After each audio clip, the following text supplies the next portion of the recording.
कि बंगाल का चुनाव आ रहा है, हमारे प्रधानमंत्री अपनी भूमिका निभाना चाहते हैं उसमें। आप एक बहुत बड़ा पाप कर रहे हैं।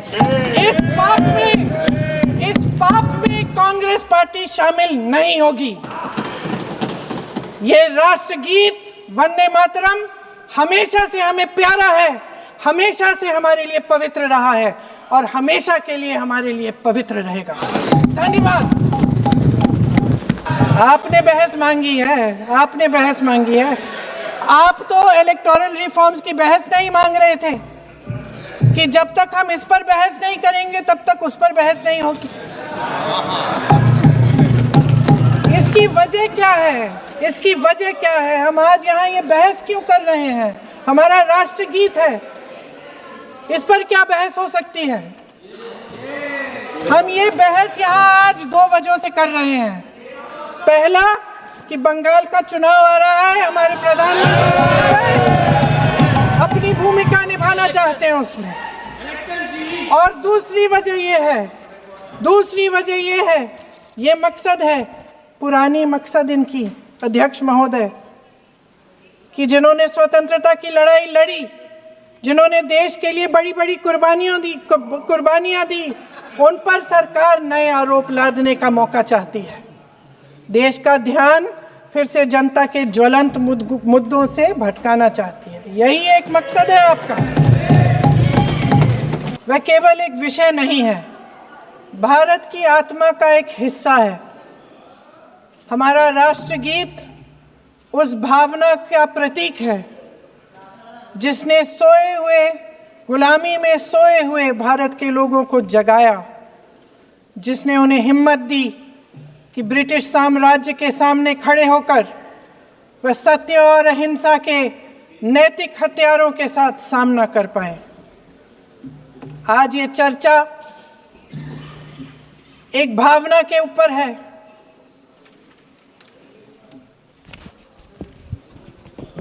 और जब हम वंदे मातरम का नाम लेते हैं तो वही भावना हमारे दिल में उजागर होती है। जब हम वंदे मातरम का नाम लेते हैं तो हमें उस पूरे इतिहास की याद आती है जो स्वतंत्रता संग्राम का इतिहास था। उसकी पीड़ा, उसका संघर्ष, उसका साहस, उसकी नैतिकता, उसका जो बल था कि ब्रिटिश साम्राज्य उसके सामने झुका। अध्यक्ष महोदय, वंदे मातरम उस आधुनिक राष्ट्रवाद की अभिव्यक्ति है जिसने भारत के लोगों को एक राजनीतिक और नैतिक आकांक्षा से जोड़ा, जिसने भारत के लोगों को एक साझा नियति के उत्तराधिकारी, एक साझा भविष्य के निर्माता के रूप में देखा। लेकिन आज की ये बहस मुझे कुछ अजीब सी लग रही है। जैसे मैंने कहा, ये गीत देश की आत्मा का हिस्सा बन चुका है। 150 सालों से देशवासियों के दिलों में ये गीत बस चुका है। 75 सालों से हमारा देश आज़ाद है। तो फिर आज इस बहस की क्या आवश्यकता है?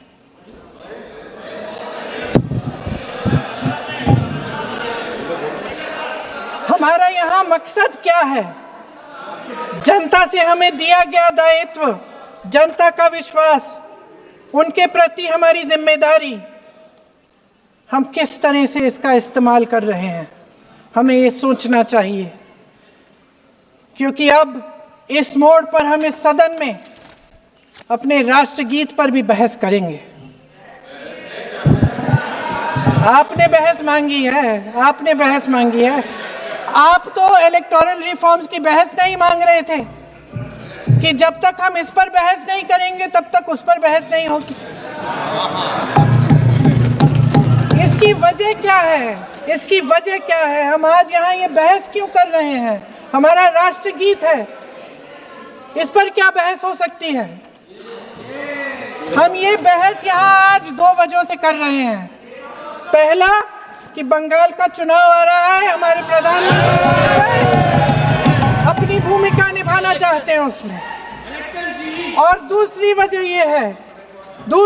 ये है, ये मकसद है, पुरानी मकसद इनकी अध्यक्ष महोदय, कि जिन्होंने स्वतंत्रता की लड़ाई लड़ी, जिन्होंने देश के लिए बड़ी बड़ी कुर्बानियां दी, उन पर सरकार नए आरोप लादने का मौका चाहती है।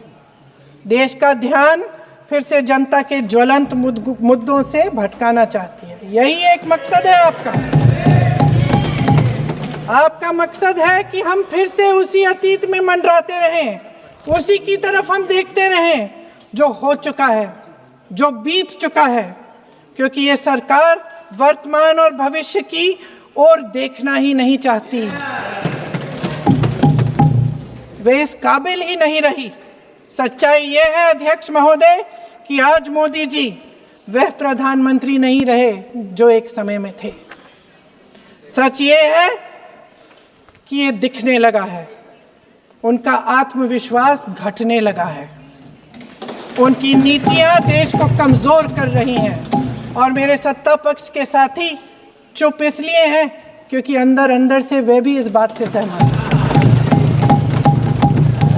आज देश के लोग खुश नहीं हैं अध्यक्ष महोदय, परेशान हैं, तमाम समस्याओं से घिरे हुए हैं, और उन समस्याओं का हल आप निकाल नहीं रहे हैं।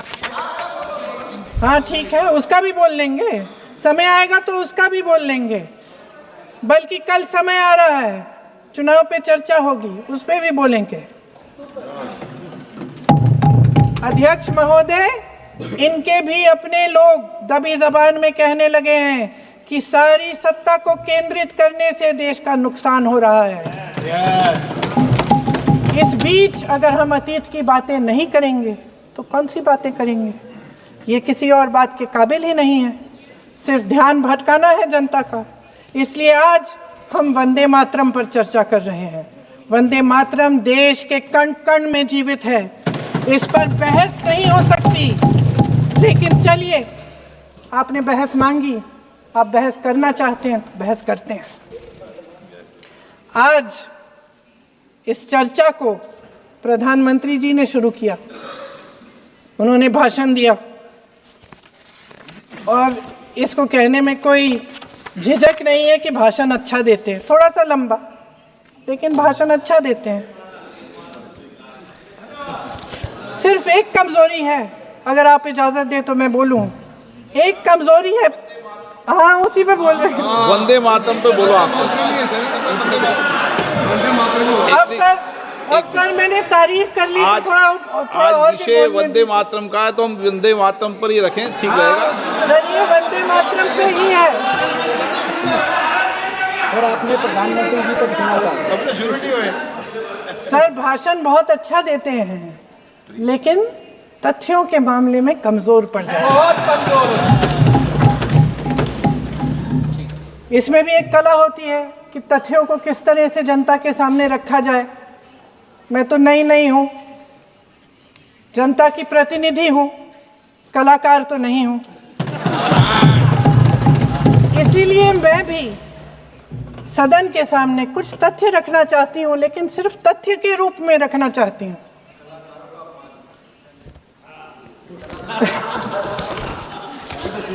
मैं उदाहरण दे देती हूँ। सर मांग रहे हैं सर वंदे मातरम के बारे में, वंदे मातरम की जो सालगिरह पे आपने एक बड़ा कार्यक्रम आयोजित किया था, उसमें प्रधानमंत्री जी ने भाषण दिया।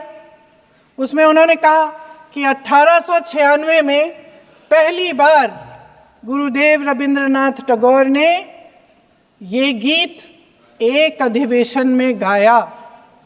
उन्होंने ये नहीं बताया कि कौन सा अधिवेशन था, महासभा, हिंदू महासभा का अधिवेशन था, आरएसएस का अधिवेशन था, किस बात से कतरा रहे थे कि ये कांग्रेस का अधिवेशन था। और उदाहरण दूं कि मैं अपना भाषण जारी रखूं, दे रही हूं। जो वंदे मातरम की जो क्रोनोलॉजी है, वो भी आप समझिए जो असली क्रोनोलॉजी है।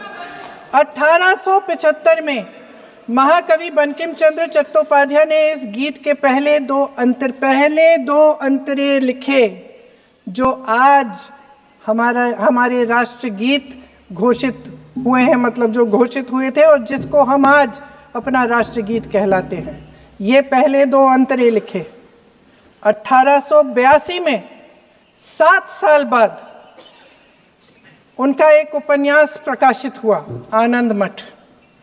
उस उपन्यास में यही कविता उन्होंने प्रकाशित की, लेकिन इसमें 4 अंतरे जोड़ दिए।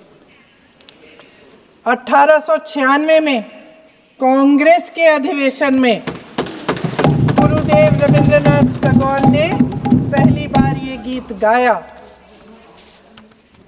1905 में बंगाल के विभाजन के खिलाफ आंदोलन के समय वंदे मातरम जनता की एकता की गुहार बनकर गली गली से उठा।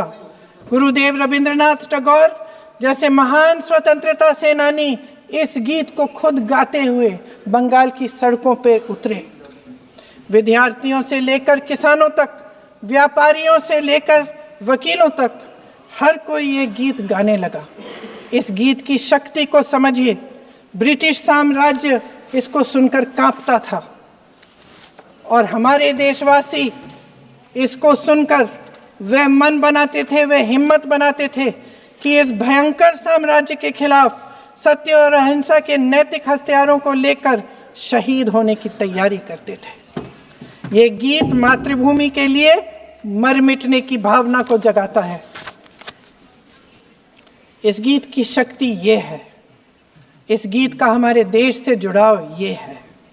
लेकिन 1930 के दशक में हमारे देश में जब सांप्रदायिक राजनीति उभरी, तब ये गीत विवादित होने लगा।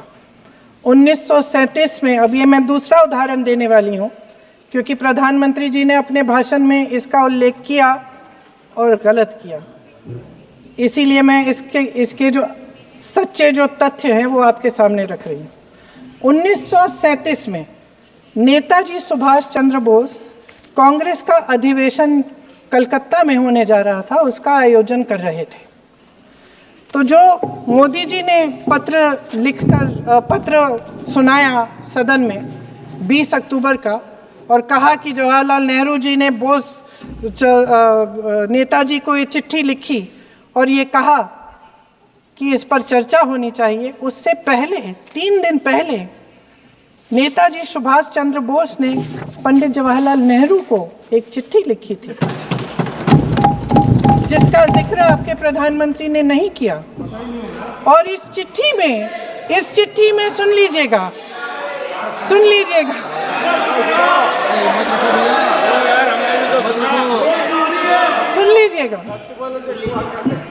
आप नेताजी के लफ्ज नहीं सुनना चाहते? बंगाल का चुनाव आ रहा है।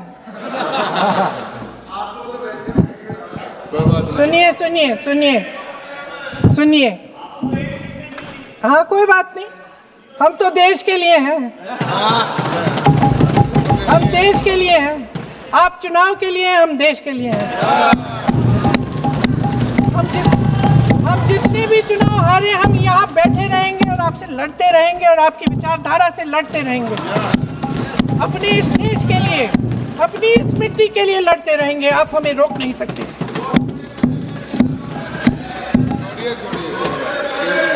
सुन लीजिए सुभाष चंद्र बोस जी ने क्या कहा, सुन लीजिए। My dear Jawahar, reference Vande Mataram, we shall have a talk in Calcutta and also discuss the question in the working committee if you bring it up there. I have written to Dr. Tagore to discuss this matter with you when you visit Santi Niketan. Please do not forget to have a talk with him when you visit Santi Niketan. ये 17 अक्टूबर को लिखी जाती है। 10 अक्टूबर को नेहरू जी इसका जवाब देते हैं और आपके और 20 अक्टूबर को, हाँ ठीक है, 20 अक्टूबर को नेहरू जी इसका जवाब देते हैं। इस जवाब की एक पंक्ति प्रधानमंत्री जी ने सुनाई, बाकी पंक्तियां क्यों नहीं सुनाई? क्योंकि उनमें नेहरू जी क्या कह रहे हैं?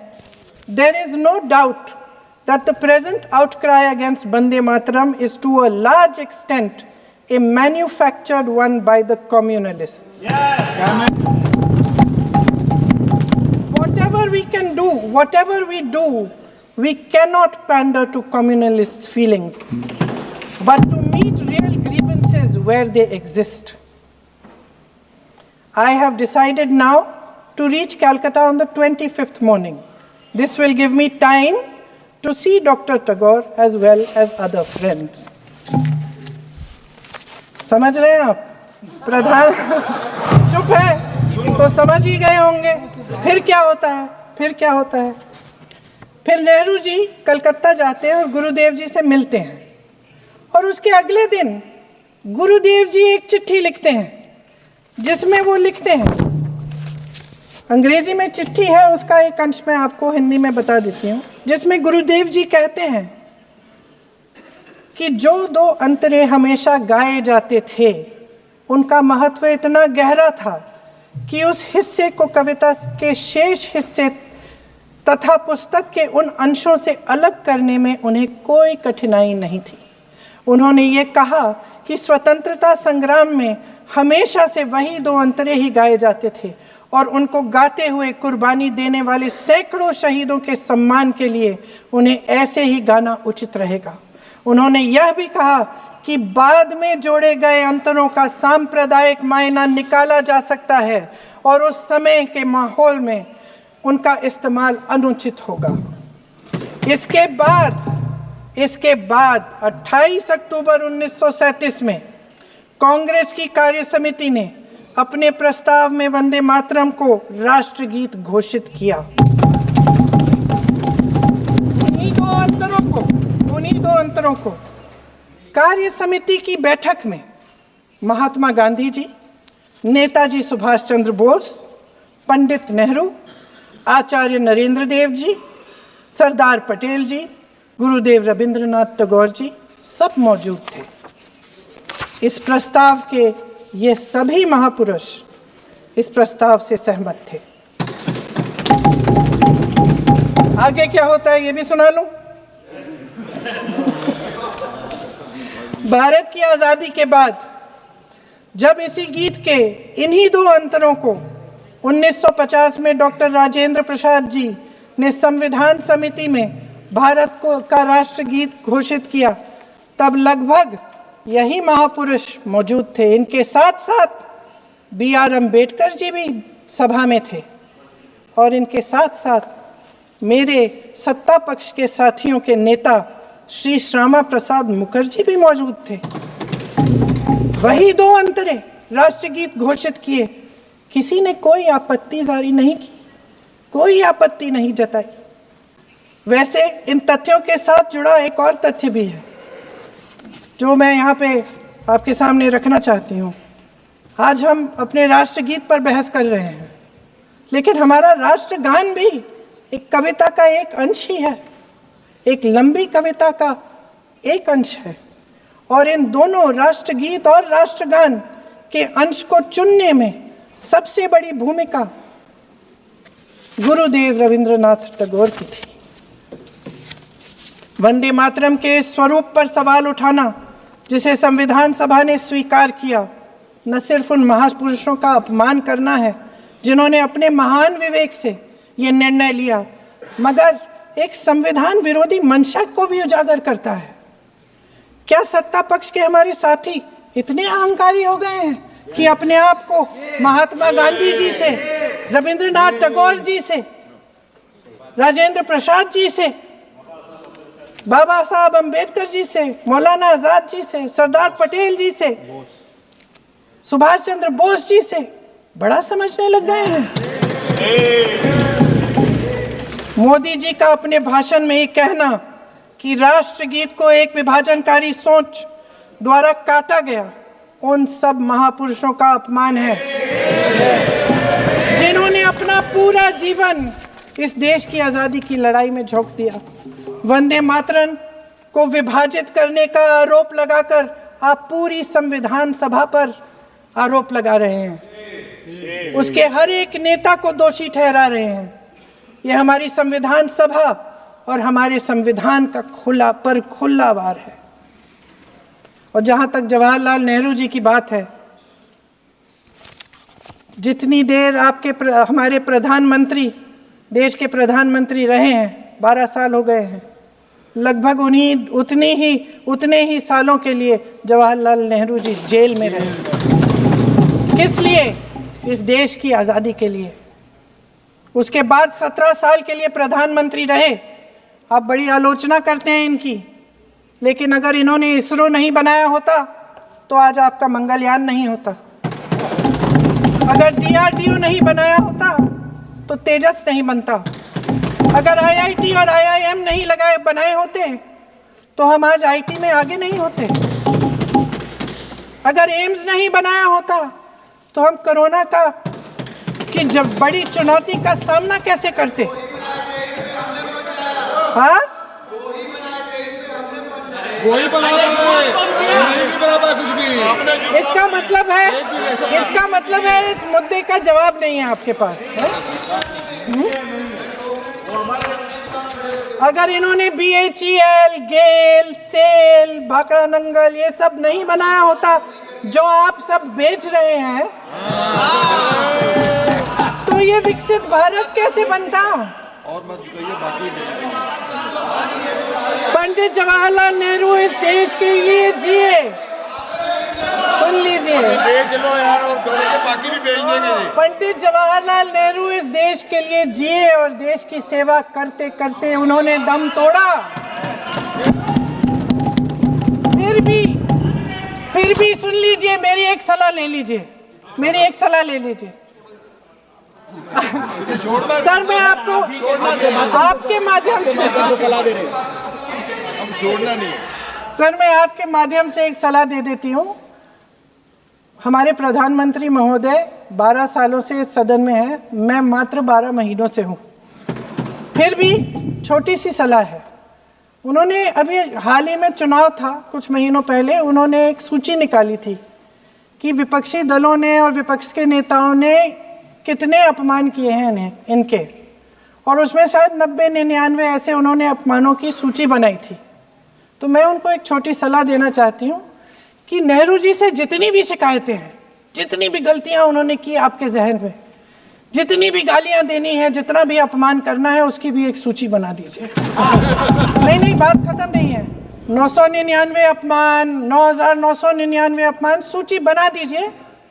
और फिर हम एक समय निर्धारित करते हैं। जैसे हमने 10 घंटे आज वंदे मातरम पर हमने बहस किया है ना, उस तरह से हम अध्यक्ष महोदय जी से पूछेंगे, एक समय निर्धारित करेंगे, 10 घंटे, 20 घंटे, 40 घंटे, जितने घंटों में आपकी ये शिकायत पूरी हो जाए, माननीय सदस्य, आप शांत हो जाए और हम बहस कर लेंगे। लेकिन इस सदन का कीमती समय, जिसके लिए हमें यहाँ पे जनता ने भेजा है, जैसे हमें जनता की समस्याओं को हल करने के लिए चर्चा करनी चाहिए, इस्तेमाल करना चाहिए, उसको इसी के लिए इस्तेमाल करिए। उसके बाद जैसे अंग्रेजी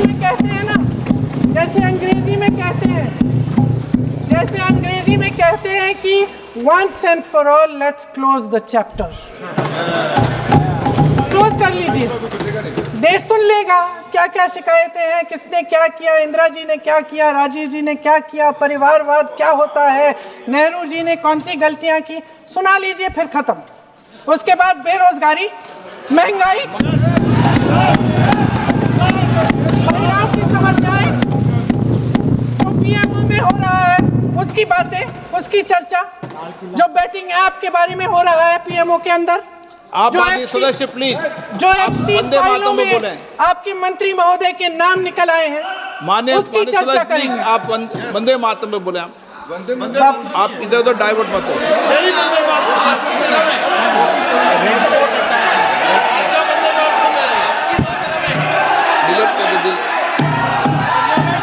क्या हो गया? आप 1 मिनट, हाँ कर दे।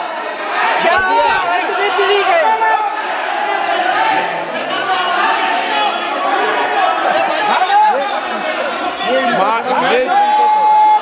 निष्पक्ष बढ़िया। माननीय आगे सदस्य, एक मिनट, माननीय सदस्य, आगे बढ़ूं, आप महोदय, आगे वंदे बढ़ूं। मातरम पर सार्थक चर्चा करें। ठीक सर, इधर-उधर सर, बात डाइवर्ट यही मत हो। थी सर, संक्षिप्त में बात यही थी कोई डाइवर्ट नहीं कि होना हम चाहिए अतीत अपन पे को। बातें करते रहते हैं। माननीय सदस्य, नहीं, आप बिना तथ्यों के कोई बात नहीं करें। आप वंदे मातरम पे बोले उचित रहेगा। हाँ। किस पे कहते हैं? इंडिया पर कहते हैं। मैंने प्लीज, अध्यक्ष महोदय, मैं आपकी बात मानती हूं, लेकिन बिना तथ्य के बहुत सालों के लिए ये हम पर आरोप डाल रहे हैं। हम चुपचाप सुनते हैं, इनको भी थोड़ी सी संतुलन होनी चाहिए। सुनने की थोड़ी सी हिम्मत होनी चाहिए। ये राजनीति है, हम बोलेंगे, आप आप वंदे बोलेंगे। मातरम बोलें। ठीक।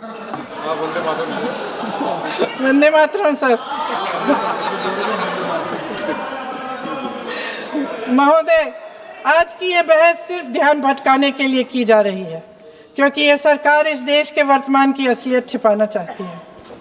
आज देश का युवा कितना परेशान है, कितनी मुश्किल में है।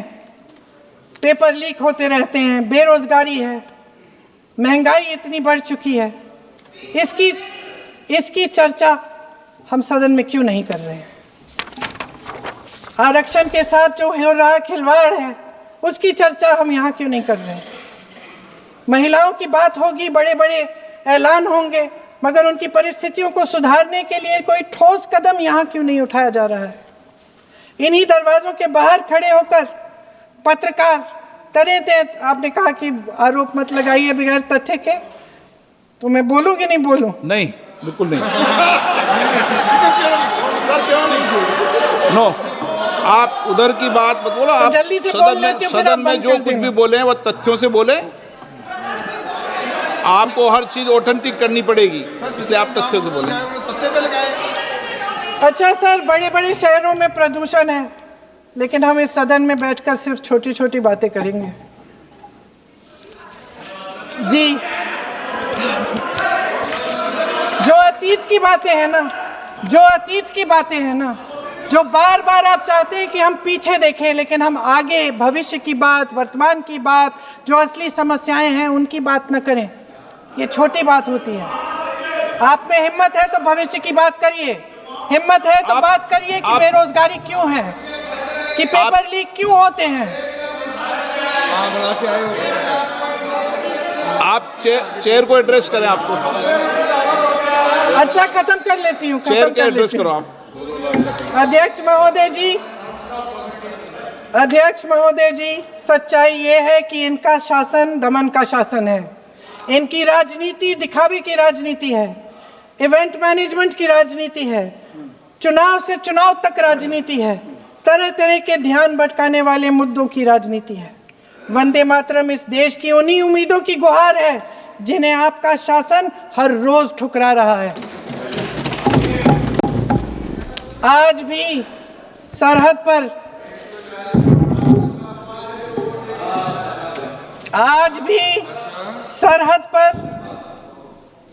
पर जवान जब दुश्मन का सामना करता है तो उसकी छाती में वंदे मातरम गूंजता है। आज भी जब हमारा खिलाड़ी अंतर्राष्ट्रीय खेलों में जाता है तो उसके दिल की धड़कन में वंदे मातरम होता है। आज भी इस देश के करोड़ों देशवासी जब अपने राष्ट्र ध्वज को फहराते हुए देखते हैं तो उनकी जबान पर वंदे मातरम, वंदे मातरम, वंदे मातरम आता है। कांग्रेस के हर एक अधिवेशन में 1905 से लेकर आज तक सामूहिक तौर पर वंदे मातरम गाया जाता है। आपके अधिवेशनों में गाया जाता है कि नहीं, ये बताइए। अपने देश की आत्मा के इस महामंत्र को विवादित करके आप एक बहुत बड़ा पाप कर रहे हैं। इस पाप में कांग्रेस पार्टी शामिल नहीं होगी। ये राष्ट्रगीत वंदे मातरम हमेशा से हमें प्यारा है, हमेशा से हमारे लिए पवित्र रहा है। और हमेशा के लिए हमारे लिए पवित्र रहेगा। धन्यवाद।